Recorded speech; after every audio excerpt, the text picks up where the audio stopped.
হক রুস্টিং class 12 semester 4 এ আমরা টেক্সটটা already পড়ে নিয়েছি।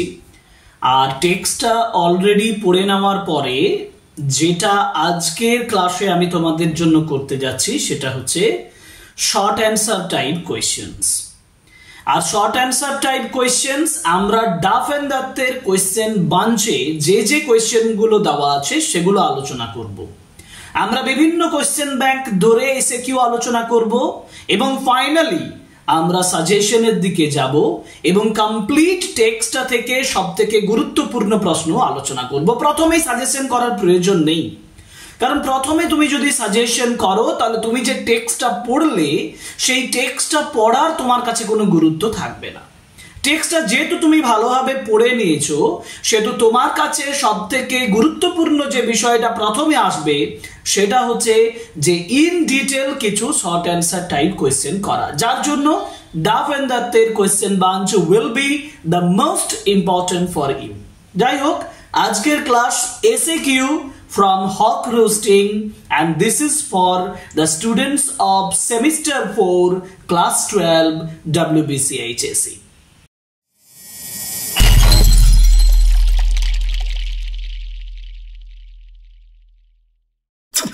দেখো, আমরা শর্ট অ্যান্সার টাইপ যে কোয়েশ্চেনগুলো ডাফ এন্ড দত্তের যে কোয়েশ্চেন বাঞ্চতে দেওয়া আছে সেগুলো আমি স্ক্রিনে তুলে ধরেছি তোমাদের কাছে।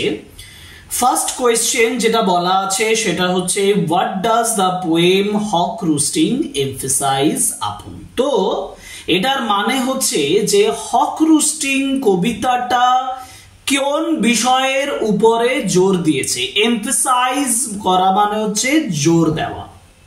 কোন বিষয়ের উপরে জোর দিয়েছে? পুরো কবিতাটা জোর দিয়েছে মূলত হক যে পাখি মানে বার্ড, তার যে অ্যারোগেন্স, তার যে ডমিনেন্ট পাওয়ার, তার যে আমরা বলবো যে তার যে স্বৈরাচারিতা, যেটা সমস্ত ওয়ার্ল্ডের উপরে প্রভাব ফেলছে, নেচারের উপরে প্রভাব ফেলছে। আর এটার মাধ্যমে হিউম্যান নেচার সেটা প্রকাশ পাচ্ছে। মানে হিউম্যান নেচারও যে যথেষ্ট স্বৈরতান্ত্রিক, হিউম্যান নেচারও যে যথেষ্ট অটোক্র্যাট, সেই বিষয়টাও কিন্তু হকের মাধ্যমে বোঝানো হয়েছে। আমি লিখবো কিভাবে দেখো, আমি স্ক্রিনে তোমাদের উত্তরটা আমি সাজিয়ে দিয়েছি। উত্তরটা হবে যে দ্য পোয়েম এমফেসাইজেস, উত্তরটা লিখবো দ্য পোয়েম এমফেসাইজেস, কারণ এখানে প্রশ্নটা দিয়েছে ডাজ দিয়ে, যে what does the poem Hawk Roosting emphasise. যেহেতু ডাজ দিয়ে আছে আমি বলবো দ্য পোয়েম হক রুস্টিং এমফেসাইজেস। এমফেসাইজেস কিসের উপরে জোর দিচ্ছে? এই যে একটু আগে বললাম, এমফেসাইজেস দ্য হকস প্রাইড, হকের যে প্রাইড গর্ব তার উপরে, তার অ্যারোগেন্স, তার power and authority. It shows, এটা দেখাচ্ছে হাউ দ্য হক বিলিভস, কিভাবে হক বিলিভ করে, বিশ্বাস করে, believes itself to be the ruler of nature and creation। এর সঙ্গে তুমি একটা সেন্টেন্স যোগ করে নিতে পারো যে it highlights the man's power, authority and autocrat nature. ঠিক আছে, এইটা তুমি এর সঙ্গে যোগ করতে পারো। যাই হোক, উত্তরটা সহজভাবে যদি লিখতে চাও তাহলে এটা লিখো যে the poem emphasises the hawk's pride, arrogance, power and authority. It shows how hawk believes itself to be the ruler of nature and creation.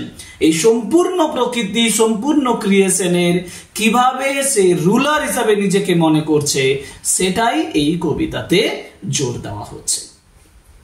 পরের কোশ্চেনে যাই। পরের কোশ্চেন কি বলেছে? পরের কোশ্চেন বলেছে what are the advantages that the hawk mentions to possess. প্রশ্নটা বলা হয়েছে কোন কোন অ্যাডভান্টেজ। অ্যাডভান্টেজ মানে কি? অ্যাডভান্টেজেস, এই যে ওয়ার্ডটা অ্যাডভান্টেজেস কথাটার মানে হলো সুবিধা। হক বলছে যে সে কোন কোন সুবিধা পায়। একটু কবিতাটা মনে করলে দেখতে পাবে যে হক বলছে আমার যে অ্যাডভান্টেজ সেটা হচ্ছে যে এয়ারস বুয়ন্ট নেচার, মানে ভাসমান যে ক্ষমতা এয়ারের, সে এয়ারের ভাসমান ক্ষমতাটা তার বেনিফিট। সানলাইটটা বেনিফিট, কারণ সূর্যের আলো তাকে সাহায্য করছে, সানলাইটটা হচ্ছে বেনিফিট। আর থার্ড নাম্বার হচ্ছে তার সম্পূর্ণ যে নেচারটা, সেই নেচারটা তাকে বেনিফিট হিসেবে কাজ করছে। আমি যেটা লিখেছি সেটা দেখো যে হ্যাঁ, গাছের যে উঁচু position, advantage of the tree, গাছের উঁচু পজিশন থেকে হক যে সম্পূর্ণ নেচারটাকে দেখছে, সেইটা তার কাছে সব থেকে বড় অ্যাডভান্টেজ। এবং এখানে বলা হয়েছে যে দা হক মেনশনস, প্রশ্নটা আমাকে ডাস দিয়ে যেহেতু বলেছে, প্রেজেন্ট টেন্সে যেহেতু বলেছে হোয়াট আর, আমি উত্তর লিখব দা হক মেনশনস, হক উল্লেখ করছে, মেনশনস দ্যাট হি পজেসেস মানে হচ্ছে যে তার পজেশনের মধ্যে রয়েছে, he possesses the advantages of high position of a tree. Number 1, the advantages of the high position of a tree. এই সেন্টেন্স গুলো গুছিয়ে তোমাদেরকে লিখতে হবে, সেন্টেন্স গুলো সাজিয়ে লিখতে হবে। আমি আবার বলছি, দেখো যে দা হক মেনশনস মানে হক উল্লেখ করছে that he possesses the advantages of high position of a tree। কোন কোন high position of a tree এর অ্যাডভান্টেজ, সুবিধা? বুয়ন্ট এয়ার এর কথা বলেছে, ভারসাম্যযুক্ত মানে ভাসমান ক্যাপাবিলিটি যুক্ত বাতাস, এবং এন্ড সানলাইট এর সুবিধার কথা বলেছে। এখন তুমি যদি এই লাইনটা লিখেও দিতে পারো তাহলে তোমাকে 2 মার্কস দেওয়া হবে, কারণ 3টে এক্সাম্পল তুমি বলে দিয়েছো।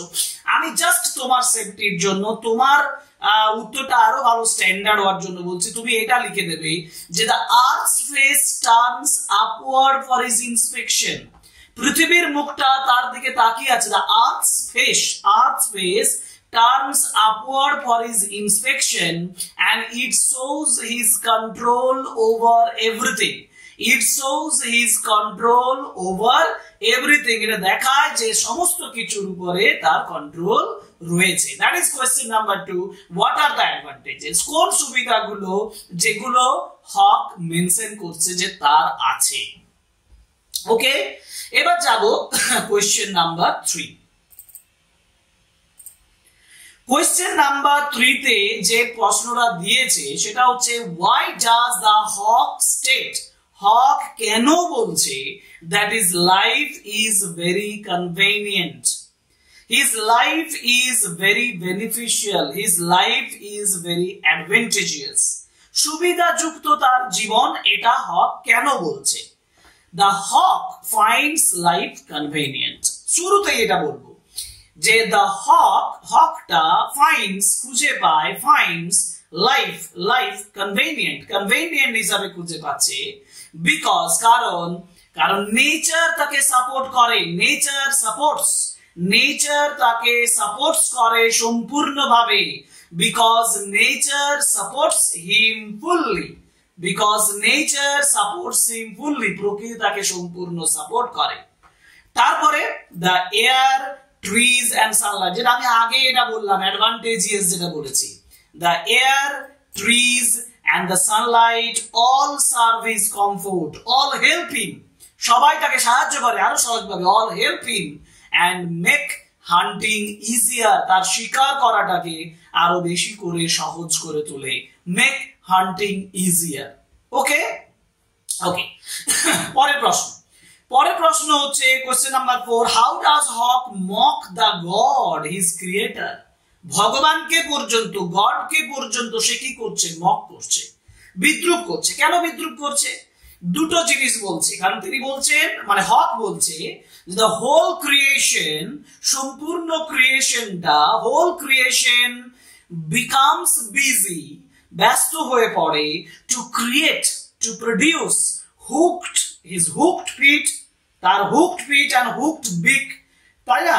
hooked beak এবং hooked যে লেগ তৈরি করার জন্য, বাঁকা পাগুলো তৈরি করার জন্য, এটার জন্য সম্পূর্ণ ক্রিয়েশন করে।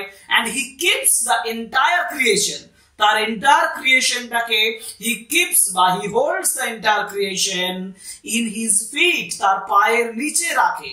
সেটাই আমি এখানে লিখবো।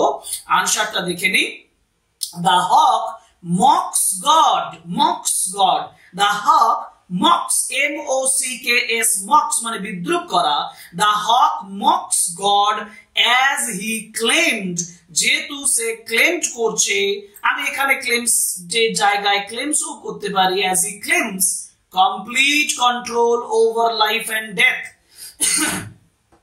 আমি এখানে claim করব না, আমি claims করব, C-L-A-I-M-S. So as he claims complete control, because the hawk has the complete control over nature, over life and death, he believes, he believes that the whole creation produces his feet. সম্পূর্ণ ক্রিয়েশনটা তার feet and feathers, তার পা, hooked feet and feathers তৈরিতে whole creation produces, সম্পূর্ণ ক্রিয়েশনটা produce করে, and he holds creation, এবং সে ক্রিয়েশনটাকে ধরে রাখে in his foot, তার পায়ের নিচে। তো এইভাবে সে মক্স করছে, বিদ্রুপ করছে, কারণ সে ক্রিয়েশনটা, যে ক্রিয়েশন, যে ইউনিভার্স, যে গড তাকে সৃষ্টি করেছে, সেই গডকে সে তার পায়ের নিচে রাখে। দ্যাট ইজ এই অ্যারোগেন্ট অ্যাটিটিউডটাই হকের প্রকাশ পাচ্ছে, এবং এটার উপরে তোমাদের প্রশ্ন সব থেকে বেশি ইম্পর্টেন্টলি আসার কথা। এই প্রশ্নগুলো short answer type question, Duff and their questions গুলো তোমরা যদি প্র্যাকটিস করো, দেখবে ওভারঅল তোমাদের একটা কনফিডেন্স তৈরি হবে, এবং খাতায় লিখে লিখে তৈরি করো, এটা তোমাদের পক্ষে অনেক উপকারী। এরপরে প্রশ্ন যাব, কি বলছে, কোয়েশ্চেন নাম্বার 5 হবে, তাই তো? Question number 5, what does the hawk imply? বলছে হক কি বোঝাচ্ছে, what does the hawk imply, হক কি বোঝাচ্ছে when it says, যখন এটা বলছে there is no sophistry in my body। কবিতাটা মনে পড়ছে? কবিতাতে সে বলছে কি, there is no sophistry in my body।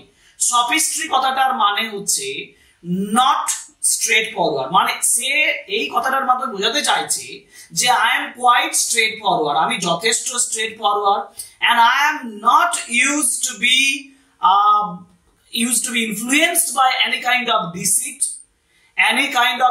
কোনো প্রতারণা বা কোনো যেটা আমরা বলি যে ছদ্মবেশ নেওয়া, ডিসগাইজ, এই ধরনের কোনো কাজ আমি করি না। I am quite straight forward, I am quite straight, I am quite natural, আমি সাধারণত স্বাভাবিক।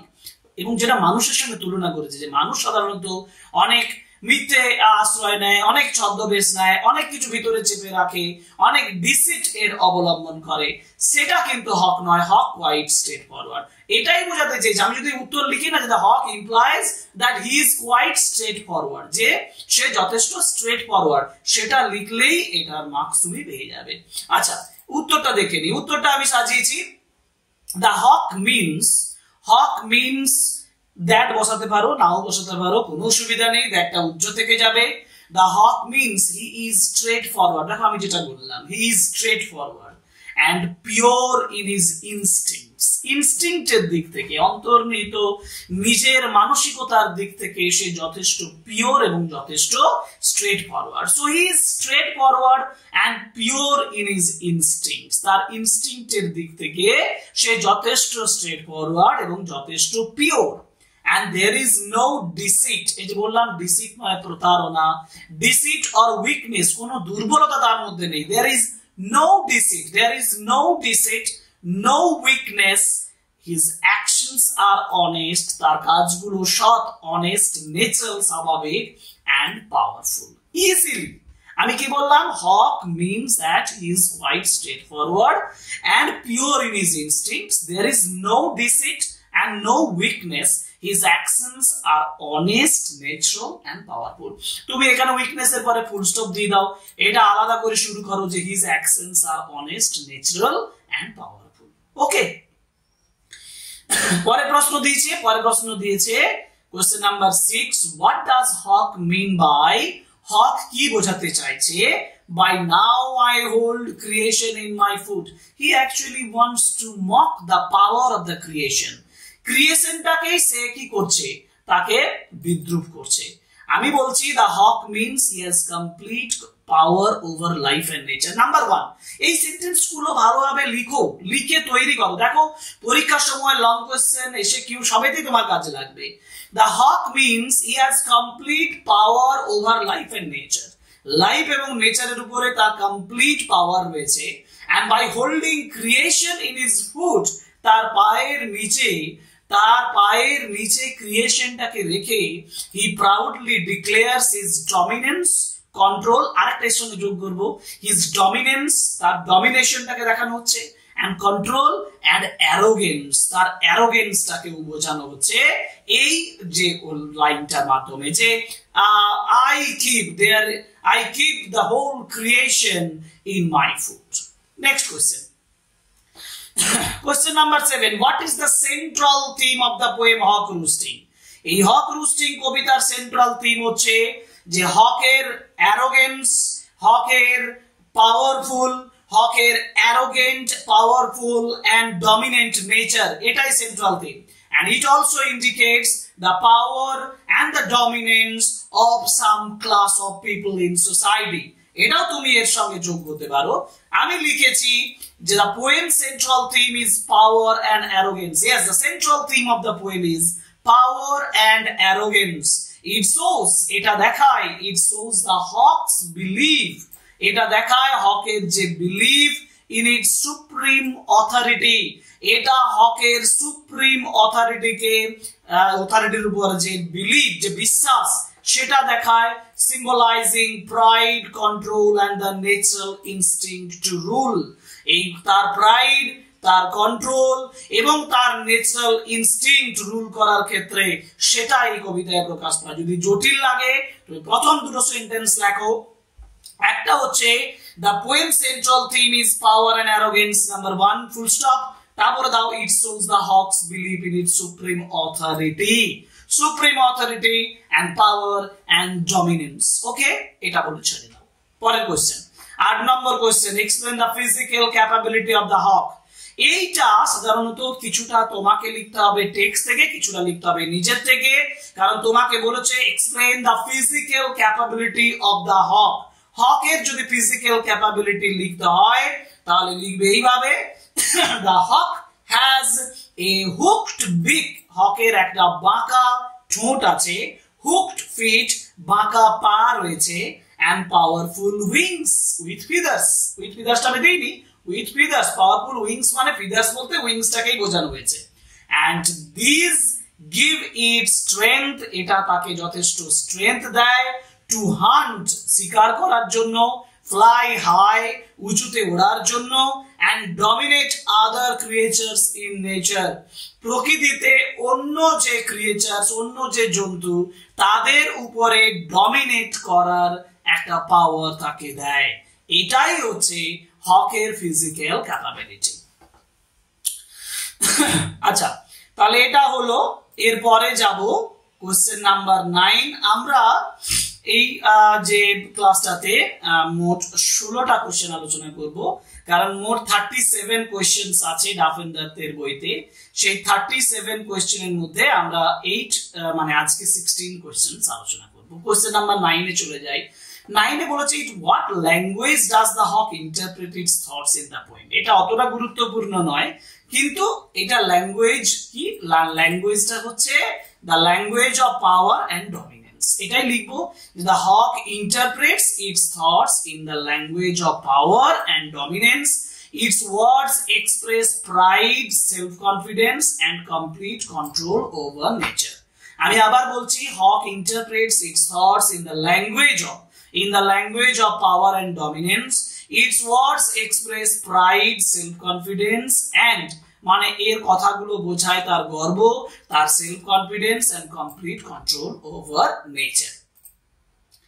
পরে প্রশ্ন দিয়েছে যে what does the poem signify with regards to the world around us.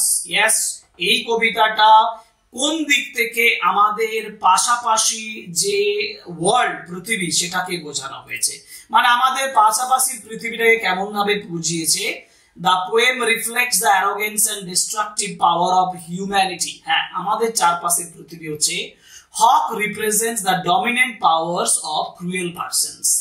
The poem reflects the arrogance and the destructive power of humanity by representing Hawk as a symbol of unchecked aggression.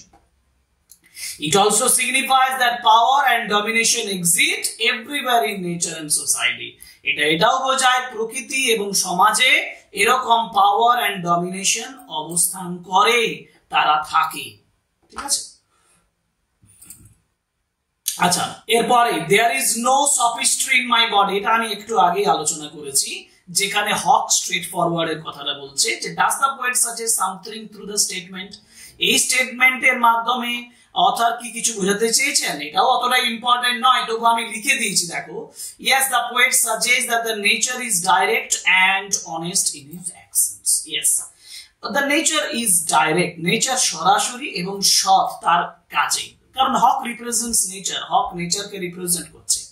The hawk's instincts are pure and truthful. হকের যে ইনস্টিংক্টস এটা pure হয়, truthful হয়, straightforward হয়, unlike human hypocrisy and deceit, human hypocrisy এবং ডিসিটের মতো নয়, unlike human hypocrisy and deceit.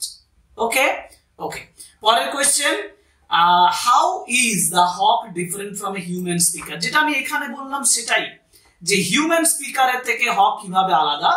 দেখো, hawk is guided by instinct and power, hawk সবসময় গাইড করে তার ইনস্টিংক্ট, তার power, not emotions or morality.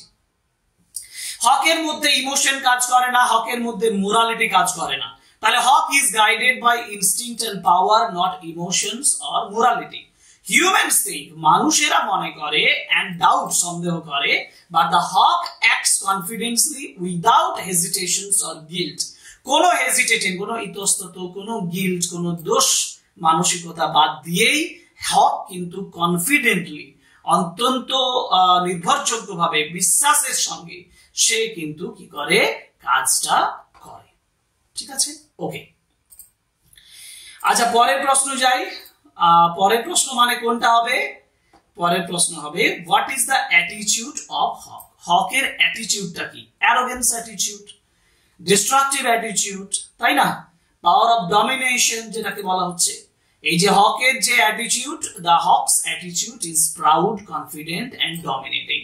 Hawk's attitude is proud, confident and dominating. It believes itself to be the ruler of all creatures and superior to everything, even God.